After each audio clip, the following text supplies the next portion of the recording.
everyone, welcome back to NK Biology class. I'm your educator Nikita Kargeti. If you are new to this channel, don't forget to like, comment, share and subscribe. So student, today we talk about kingdom Mycota, जिसके अंदर हम आज पढ़ने वाले हैं reproduction के बारे में. आज हम किसके बारे में पढ़ेंगे?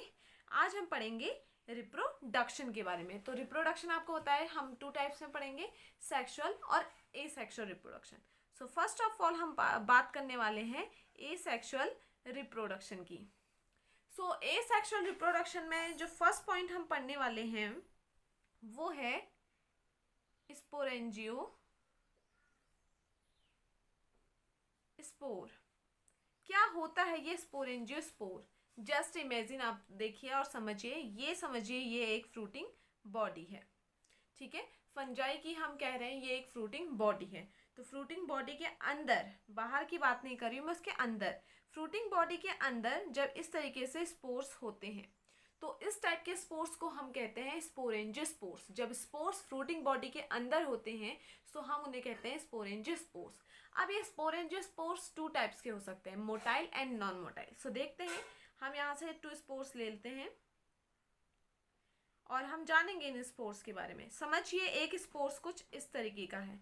सो इस टाइप के स्पोर्स को, जिसमें फ्लैजिला निकली होती है, इस टाइप के स्पोर्स को हम कहते हैं मोटाइल.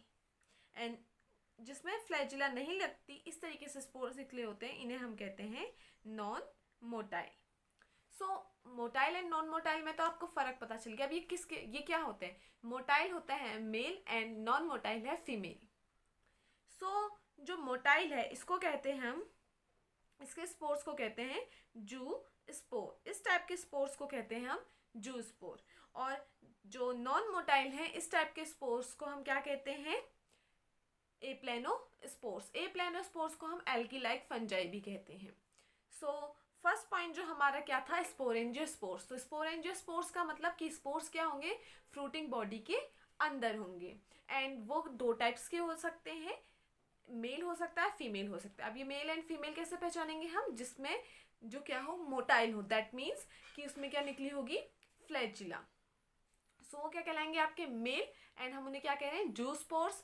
एंड वहीं जिनमें फ्लैजिला नहीं निकली वो क्या है? फीमेल. हम उन्हें कह रहे हैं एप्लेनोस्पोर्स. एप्लेनोस्पोर्स को मैंने आपको बताया, इसको एल्गी लाइक फंजाई भी कहते हैं. सो अब इससे आगे बढ़ते हैं हम. अब हम इसी में देखने वाले हैं,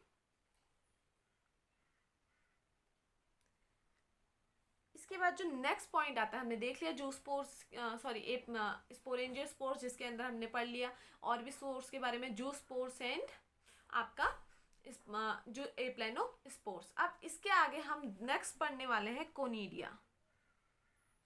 कोनिडिया क्या होता है? ये कोनिडिया. सो जो कोनिडिया होता है, कोनिडिया में क्या होते हैं? ये देखिए, ये है, आप समझ लीजिए, ये है फ्रूटिंग बॉडी. स्पोरेंजियोस्पोर्स में हमने देखा था कि फ्रूटिंग बॉडी कहाँ है? फ्रूटिंग बॉडी के अंदर क्या है? स्पोर्स हैं. बट यहाँ क्या होता है? फ्रूटिंग बॉडी के बाहर से लगे होते हैं, इस तरीके से स्पोर्स लगे होते हैं. सो इस टाइप के स्पोर्स को क्या कहते हैं हम? कोनिडिया. सो पहला हमने पढ़ा स्पोरेंजियोस्पोर, जिसमें हमने देखा कि स्पोर्स अंदर की तरफ हैं. देन हम देख रहे हैं कोनिडिया. कोनिडिया में हमने देखा कि स्पोर्स किस तरीके से हैं?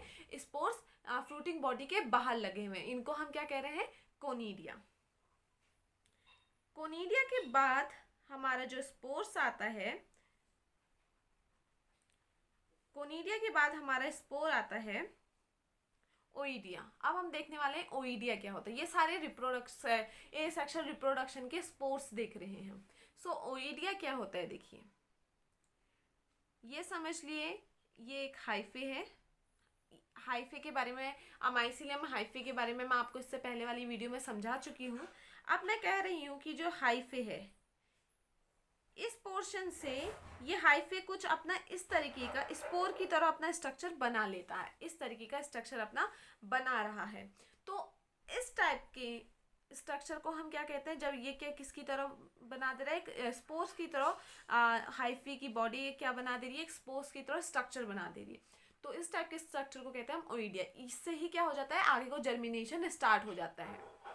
सो हमने देख लिया स्पोरेंजियोस्पोर क्या था, जिसमें फ्रूटिंग बॉडी के अंदर स्पोर लग रहे थे. देन उसके बाद हमने अभी देख लिया कि कोनिडिया क्या था? कोनिडिया उसमें हमने देखा कि स्पोर्स कहाँ लग रहे थे, फ्रूटिंग बॉडी के बाहर।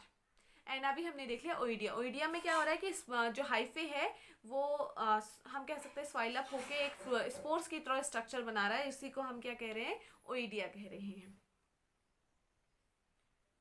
अब जो नेक्स्ट पॉइंट आता है हमारा कि नेक्स्ट क्या होता है, नेक्स्ट होता है हमारा क्लेमाइडोमोनास। क्लेमाइडोमोनास क्या होता है, ये क्लेमाइडोमोनास। सो जो क्लेमाइडोमोनास होता है उसको हमें पहचानना है कि कौन क्लेमाइडोमोनास किसे कह रहे हैं। सो जो क्लेमाइडोमोनास होता है उसका जो स्पोर्स होता है, सो जो उसकी आउटर कवरिंग होती है वो काफ़ी थिक होती है। सो जिस स्पोर्स की आउटर कवरिंग बहुत ज़्यादा थिक होती है उसको हम कहते हैं क्लेमाइडोमोनास। आई होप आपको ये सारे स्पोर्स के बारे में पता चला होगा। इसको एक बार दोबारा से हम एक साथ डिटेल में देखते हैं कि हमने अभी क्या क्या क्या स्पोर्स देखे। सो पहले देखा हमने स्पोरेंजियोस्पोर्स, जिसको हमने 2 टाइप्स में डिवाइड किया, जूस्पोर्स एंड एप्लेनोस्पोर्स। देखा हमने कि इसमें क्या होता है, ये फ्रूटिंग बॉडी है, फ्रूटिंग बॉडी के अंदर स्पोर्स लगे रहते हैं। फिर हमने देखा कोनिडिया। कोनिडिया में हमने देखा कि उसमें क्या होंगे, स्पोर्स फ्रूटिंग बॉडी के बाहर लगे होंगे कुछ इस तरीके से। कोनिडिया के बाद हमने क्या देखा, कोनिडिया के बाद हमने देखा ओइडिया। ओइडिया में आप सबने देखा किस तरीके से स्पोर्स थे। जो हाइफे है, हाइफे ने अपने आप को अपनी बॉडी से क्या करा, एक सॉइल अप हुई इसकी बॉडी कहीं से, और वहीं से आगे को क्या हो गया, जो सॉइल अप आ रहे वो स्पोर्स की तरह दिख रहा था और वहीं से आगे को जर्मिनेशन हुआ। ओइडिया के बाद हमने देखा क्लेमाइडोमोनास। क्लेमाइडोमोनास में हमने देखा कि उसकी वॉल कैसी होती है, काफ़ी थिक होती है। स्पोर्स की वॉल कैसी होगी, काफ़ी थिक होगी। सो आई थिंक आपको ए सेक्सुअल रिप्रोडक्शन तो समझ में आ गया होगा। अब हम बात करने वाले हैं इसके सेक्सुअल रिप्रोडक्शन की, कि सेक्सुअल रिप्रोडक्शन इसका कैसा होता है। सेक्सुअल रिप्रोडक्शन के अंदर हम पहले बेसिकली कुछ एक इम्पॉर्टेंट चीज़ देखते हैं। हमने देखा हाइफे। वो स्टेज जहाँ पे क्या हो, 2 हाइफे हों, इस तरीके से 2 हाइफे हों, इसको क्या कहते हैं हम इसको कहते हैं प्लाज्मोगैमी। इस तरीके, इसको क्या कह रहे हैं हम, प्लाज्मोगैमी। एंड देन इसका जो प्रोटोप्लास्ट है वो एक साथ फ्यूज हो चुका है। प्रोटोप्लास्ट में एक साथ क्या हो चुका है, फ्यूज हो चुका है। और यहाँ पे क्या है, 2 न्यूक्लियस प्रेजेंट है। तो इसको क्या कहते हैं, इसको कहते हैं हम डाइकैरियन। ठीक है।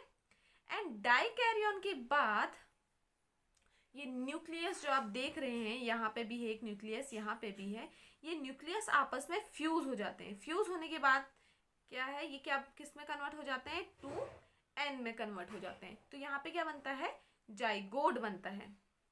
पहले देखा आपने कि इसको क्या कहते हैं, प्लाज्मोगेमी, इस वाली प्रोसेस को जहाँ पे 2 हाइफे प्रेजेंट्स हैं। देन उसके बाद हमने देखा कि 2 हाइफे आपस में उसका जो प्रोटोप्लाज्म एक साथ फ्यूज हो गया, तो उसको हम क्या कह रहे हैं, डाइकैरियन। देन उसके बाद हमने देखा कि न्यूक्लियस आपस में फ्यूज हो रहे हैं। जब न्यूक्लियस फ्यूज होते हैं और क्या बनाता है, आपका जाइगोट बनाता है, तो उसे हम क्या कह रहे हैं, उसे हम कह रहे हैं कैरियोगेमी। इसे हम क्या कह रहे हैं, कैरियोगेमी। Plasmogamy, karyogamy. देन इसके बाद होती है मियोसिस। मियोसिस की प्रोसेस क्या होती है, जो आपने देखा 2n का मतलब है डिप्लॉइड। जब डिप्लॉइड दोबारा किस में कन्वर्ट हो जाए, हैप्लॉइड में। तो ये किसकी वजह से होता है, मियोसिस की प्रोसेस। मियोसिस की प्रोसेस होती है तो डिप्लॉइड अगेन हैप्लॉइड में कन्वर्ट हो जाता है, एंड अगेन वही प्रोसेस फिर से स्टार्ट होती है।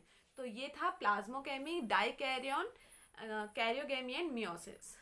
अब हम इसी के अंदर देखने वाले हैं सेक्सुअल रिप्रोडक्शन में आइसोगेमी एंड ओगेमी। क्या होता है आइसोगेमी? आइसोगेमी में क्या होगा, जो हम किसकी बात कर रहे हैं, हमने यहाँ बात की, तो यहाँ पे क्या होता है कि ये न्यूक्लियस क्या होंगे, आपके फ्यूज होंगे। न्यूक्लियस आपस में पहले क्या होंगे, फ्यूज होंगे, या फिर हम कह सकते हैं फ्यूजन ऑफ गैमेट्स। तो आइसोगेमी में क्या होता है, गैमेट्स का फ्यूजन होता है। अब ये कैसे हो सकते हैं, ये मॉर्फोलॉजिकली तो सेम होंगे बट फिजियोलॉजिकली डिफरेंट होंगे। आइसोगेमी क्या है? आइसोगेमी है फ्यूजन ऑफ गैमेट्स। एंड ये क्या हो सकते हैं? मॉर्फोलॉजिकली तो सिमिलर हो सकते हैं बट फिजियोलॉजिकली डिफरेंट हो सकते हैं। आइसोगेमी के बाद आती है बात एनाइसो की बात। एनाइसोगेमी क्या होता है? तो एनाइसोगेमी क्या हुआ? ये मॉर्फोलॉजिकली भी एंड फिजियोलॉजिकली भी डिफरेंट होते हैं। एंड लास्ट आता है हमारा ooगेमी। ooगेमी में मेल एंड फीमेल दोनों पाए जाते हैं, that means motile and non motile. So वहाँ पे क्या होगा? मोटाइल एंड नॉन मोटाइल पाए जाएंगे, उनके बीच में फ्यूजन होगा, तो इसको हम क्या कह रहे हैं? ooगेमी। सो ये थी कुछ डिटेल आपके सेक्सुअल रिप्रोडक्शन और asexual reproduction in kingdom mycota. I hope आपको ये वीडियो समझ में आई होगी, क्योंकि इसमें और चीज़ें भी होती है लाइक फ्रेगमेंटेशन, बडिंग, ये आपने पहले पढ़ चुके हैं कि क्या होती है फ्रेगमेंटेशन। फ्रेगमेंटेशन में क्या होंगे? जस्ट इमेजिन, आप ये देखिए, इसको भी थोड़ा सा समझा देती हूँ मैं आपको।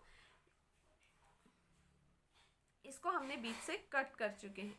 सो इसके जो दोनों पार्ट्स हैं, ये भी, ये दोनों पार्ट्स क्या होंगे? अगेन ग्रो करने लग जाएंगे। दोनों ही पार्ट्स में दोबारा से ग्रोथ स्टार्ट हो जाएगी, मतलब वो अलग अलग में भी वो क्या कर सकते हैं? ग्रो कर सकते हैं। जैसे हम अगर जस्ट इमेजिन, हम कह रहे हैं कि हमने छिपकली का एक हाथ काटा, तो क्या वो उसका जो दूसरा पार्ट है वो ग्रो करता है? नहीं। बट यहाँ पे क्या होता है? दोनों पार्ट्स ग्रो करते हैं। इसको क्या कह रहे हैं हम? फ्रेगमेंटेशन। फ्रेगमेंटेशन के बाद बात आती है बडिंग क्या होती है। बडिंग क्या होती है? वो क्या करते हैं? अपने ही पेरेंट्स बॉडी, ये समझिए पेरेंट्स बॉडी, उसी के ऊपर क्या करते हैं? ग्रो करने लगते हैं। सो ये चीज़ क्या कहलाती है? आपकी बडिंग कहलाती है। और इसमें अगर हम अब आगे को कल हम पढ़ेंगे phycomycetes, ascomycetes, basidiomycetes and deuteromycetes. थोड़ा सा मैं इसके बारे में बता देती हूँ। फाइको बेसिडियो का थोड़ा सा अगर आपको इनमें डिफरेंस है, तो फाइको को पहचानने का सबसे बेस्ट है, उसमें क्या होगा? जो आप हाइफे देखोगे उसका, ये समझिए उसका हाइफे है। सो हाइफे कुछ इस तरीके का होगा। माइसीलियम हम कह सकते हैं कुछ इस तरीके का होगा। तो हम इसको किस टाइप का कहेंगे? एसेप्टेड। तो फाइकोमाइसिटीज कैसा होता है? एसेप्टेड। बाकी जितने भी हैं वो कैसे होंगे? इस तरीके से उनकी क्या है? सेल डिवाइड होंगे। ये कैसे होंगे? सेप्टेड होंगे। सो एस्कोमाइसिटीज, बेसिडियोमाइसिटीज एंड ड्यूटेरोमाइसिटीज, ये किसके अंडर आते हैं? ये सॉरी, इनके जो माइसीलियम होते हैं वो कैसे होते हैं? माइसीलियम इनका सेप्टेड होता है। और इसका माइसीलियम कैसा होता है? इसका माइसीलियम होता है एसेप्टेड कोइनोसाइट। सो आई होप आपको आज की ये वीडियो समझ में आई हो। अगर आपको ये वीडियो समझ में आई हो तो don't forget to like, comment, share and subscribe. Thank you so much for watching. Bye bye.